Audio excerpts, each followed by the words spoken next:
മത്സ്യ വിസർജ്യമടങ്ങിയ അമോണിയയും നൈട്രേറ്റും അടങ്ങിയ വെള്ളം ആണ് ഞാൻ എൻ്റെ ചെടികൾക്ക് അതുപോലെ പച്ചക്കറികൾക്കൊക്കെ നനയ്ക്കാറുള്ളത്, ഒഴിക്കാറുള്ളത്.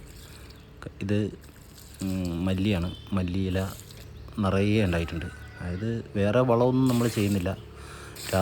കീടനാശിനികളോ അല്ലെങ്കിൽ ചാണകമോ ഒന്നും നമ്മൾ ചെയ്യുന്നില്ല. വഴുതനയൊക്കെ നിറയെ കായ്ച്ച് നിൽക്കുന്നുണ്ടായിരുന്നു. ഇപ്പോൾ എല്ലാം കഴിഞ്ഞ് കുറേ പേർക്ക് പറിച്ചു കൊടുത്തു. എനിക്ക് വന്നൊരു 15 കിലോളം ഇപ്പോൾ 2 ദിവസം കൊണ്ട് 4 വഴുതനങ്ങ ചെടിയിൽ നിന്ന് പറിച്ചു. മീറ്റർ പേരൊക്കെ എന്ന് പറഞ്ഞാൽ മീറ്ററിന് മുകളിലാണ്. താഴെ കിടക്കുന്നുണ്ട് കേട്ടോ, അടിയിലേക്ക് കിടക്കുന്നുണ്ട്. ഞാൻ എല്ലാ ദിവസവും രാവിലെയാണ്, ഞാൻ നാട്ടിലുള്ള ദിവസം എല്ലാ ദിവസവും രാവിലെയാണ് ചെടികൾ നനയ്ക്കാറുള്ളത്. എൻ്റെ ഇടയ്ക്ക് കംപ്ലീറ്റ് ഇതൊന്നും കാടുകളല്ല കേട്ടോ, ഇതൊക്കെ പുതിനയുണ്ട്, അതുപോലെ മല്ലിയുണ്ട്, അതിൻ്റെ ഇടയ്ക്ക് ചീരയുണ്ട്, വെണ്ടയ്ക്കയൊക്കെ കായ്ച്ച് തുടങ്ങി.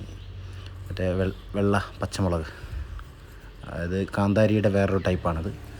ഇപ്പുറത്ത് കുറച്ച് തക്കാളി നട്ടിട്ടുണ്ട്. അതിനും നമ്മൾ ഇതിനകത്ത് നിന്ന് തന്നെയാണ് വെള്ളം നനയ്ക്കാറുള്ളത്. തക്കാളിയൊക്കെ കായ്ച്ച് നിൽക്കുന്നുണ്ട്, ഫുള്ള് കായ്ച്ചു. ഇപ്രാവശ്യം നട്ട തക്കാളി കംപ്ലീറ്റ് നല്ല കായ്ച്ച് സെറ്റായി നിൽക്കുന്നുണ്ട്. തക്കാളീൻ്റെ ഇടയിൽ തന്നെ കുറേ ചീരയുണ്ട്, പാലക്ക ചീരയുണ്ട്, സാധാ പച്ചച്ചീരയുണ്ട്. ചുവന്ന ചീര മാത്രം എനിക്ക് ഇഷ്ടമല്ല, അതൊന്നും നട്ടിട്ടില്ല. പച്ചമുളക്